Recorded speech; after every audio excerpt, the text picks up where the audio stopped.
The Pacific Coast region has a rich and fascinating history, and it all started well before the first people of European descent began to settle here.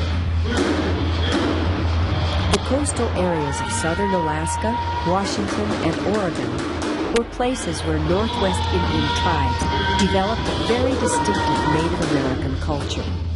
In their ceremonies, members of these tribes wore fantastic wooden masks depicting wild animals. They lived in wooden houses like this one and decorated them with brilliantly colored designs. These Native Americans also carved huge totem poles out of logs, and in rivers and streams like this one in Washington State, they fished for salmon, upon which they depended for most of their food. So why is bravery important to me now? To explain that, I have to tell you a little about our people. We live in a small village along the Shun River in 5 cedar houses. This is our food storage house. It's built on stilts to help keep it dry during heavy rains and snow. And this is our smokehouse, where we smoke fish to preserve them during the long winters. In front of each house is a pole with many carved figures.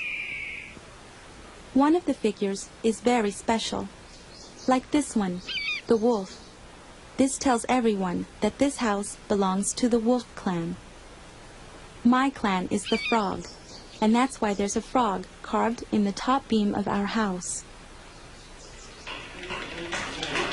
Clans share the same houses together. There might be as many as 4 to 5 families living in a single house. So it's a good thing our houses are so big. And even here we've carved special figures important to our clan and its history. Our houses are made from cedar logs and planks we cut from our forests. And there's an opening at the top to let out smoke. We sleep along the outside edges of the house. That's my mother tucking in my 2 younger brothers. Our blankets are bear skins, and they are very soft and warm. When you belong to a clan, you get special privileges, like being able to hunt in clan territory. My father is a very good hunter, and he and my brother hunt for deer and elk in our forests. They also set traps and snares. This is a snare. A string is tied to a bent tree. At the other end of the string is a loop. When a small animal runs through the loop, it triggers the snare.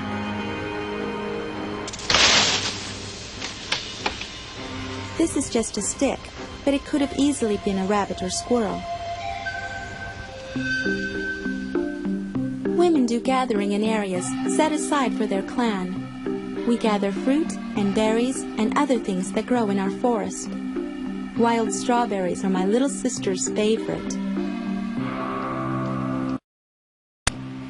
Clans also cut trees in their own areas. Cedar trees are the ones we use to make our houses, poles, and canoes. The men use adzes to start the cut.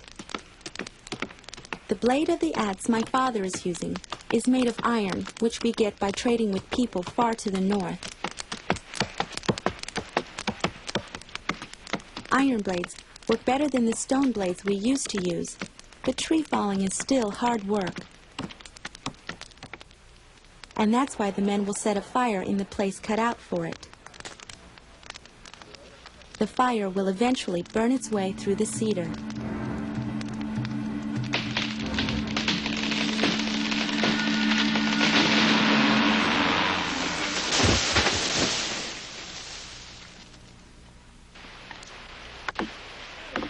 Next, the men use pounding stones and wedges to split the tree into planks. You can hear the tree splitting.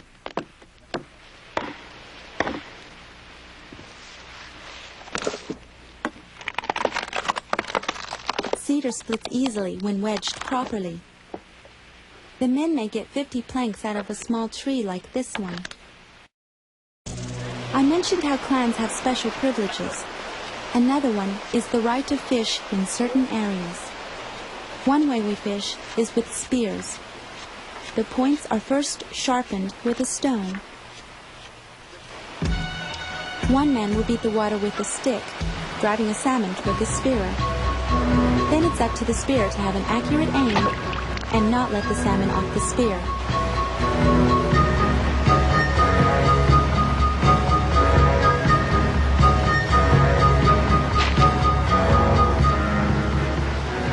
Using this technique, 2 men should be able to spear enough salmon in one afternoon to feed the entire village.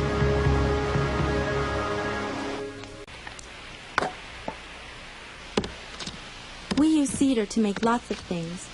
Sometimes we strip the bark from the cedar. This is done by first making incisions in the bark using a small adze.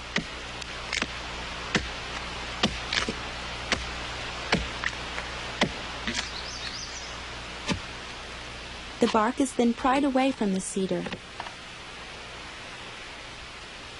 Finally, it is stripped.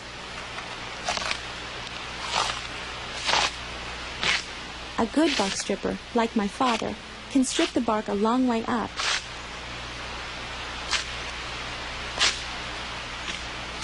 When done properly, stripping does not harm the cedar.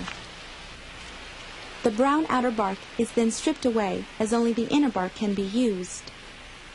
Later, the bark strips are soaked in hot water to make them soft and pliable. The strips are laid out and then woven together, one strip going under every other strip. This is the start of a basket.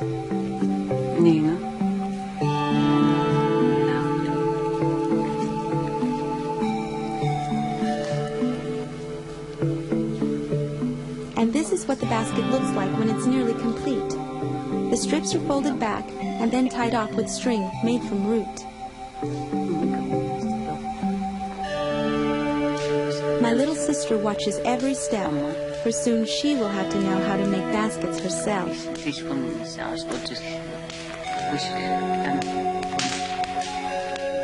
Bark can also be braided and made into rope, belts, headbands, and even clothing. Several men in our clan are excellent carvers.